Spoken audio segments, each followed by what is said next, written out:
Hello friends, வாங்க இன்றைக்கி கத்திரிக்காய் பச்சடி எப்படி செய்யலான்னு பார்க்கலாம். இப்போது அடுப்பு பற்ற வச்சு ஒரு கடாய் வச்சுக்கோங்க. அதில் ஒரு ஸ்பூன் எண்ணெய் ஊற்றிக்கோங்க.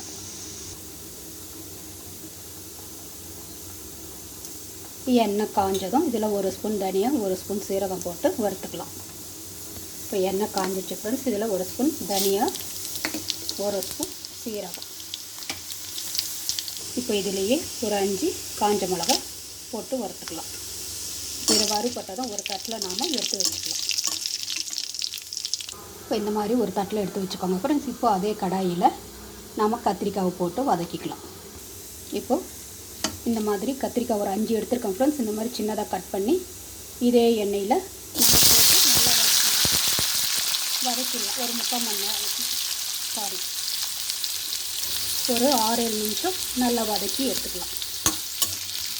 3/4 பதம் வேகணும்.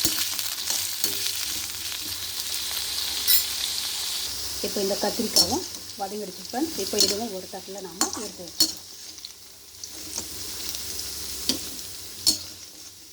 ஒரு 7-8 நிமிஷம் வதக்குனிங்கன்னா போதும், முக்கால்வாசி வெந்துடும்.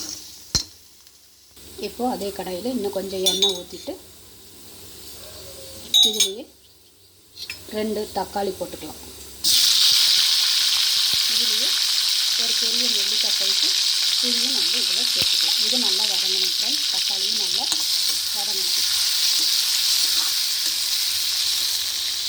இப்போது தக்காளியும் புளியும் நல்லா வதங்கிடுச்சு ஃப்ரெண்ட்ஸ். இதுவும் நம்ம எடுத்து ஒரு தட்டில் நாம் வச்சுக்கலாம்.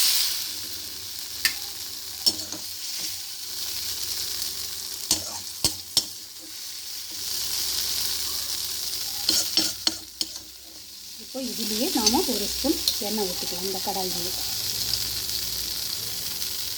எண்ணெய் காஞ்சதும் கடுகு போட்டு நம்ம தாளிச்சிடலாம். இப்போது இதில் கடுகு போட்டுடலாம் ஃப்ரெண்ட்ஸ். இதுலேயே 1/2 ஸ்பூன் கடலைப்பருப்பு, 1/2 ஸ்பூன் உளுத்தம்பருப்பும் சேர்த்துக்கலாம். இதுலேயே 2 காஞ்ச மிளகாவும் சேர்த்துக்கலாம்.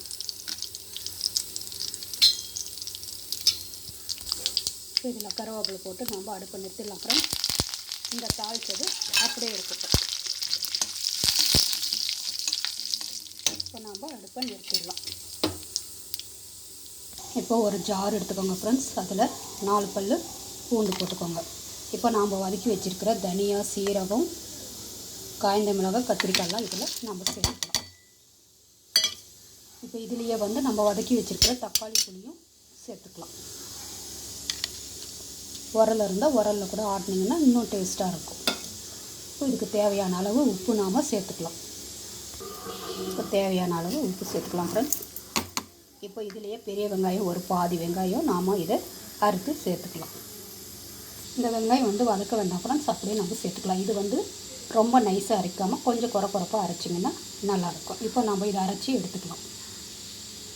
இப்போ இந்த மாதிரி குறப்பாக அரைச்சிக்கோங்க ஃப்ரெண்ட்ஸ். இப்போ இதை ஒரு பவுலுக்கு நாம் மாற்றிக்கலாம்.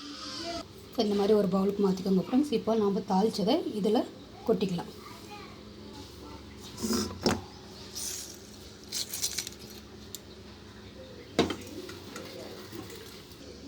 அவ்வளோதான் ஃப்ரெண்ட்ஸ். இப்போ சுவையான கத்திரிக்காய் பச்சடி ரெடி. இது சப்பாத்தி, சாதம், இட்லி, தோசை எல்லாத்துக்கும் செம்மையாக இருக்கும் ஃப்ரெண்ட்ஸ்.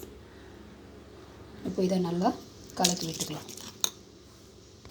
செஞ்சு பாருங்கள் ஃப்ரெண்ட்ஸ். செஞ்சு பார்த்துட்டு கமெண்ட் பண்ணுங்கள், ஷேர் பண்ணுங்கள், லைக் பண்ணுங்கள். நன்றி, வணக்கம்.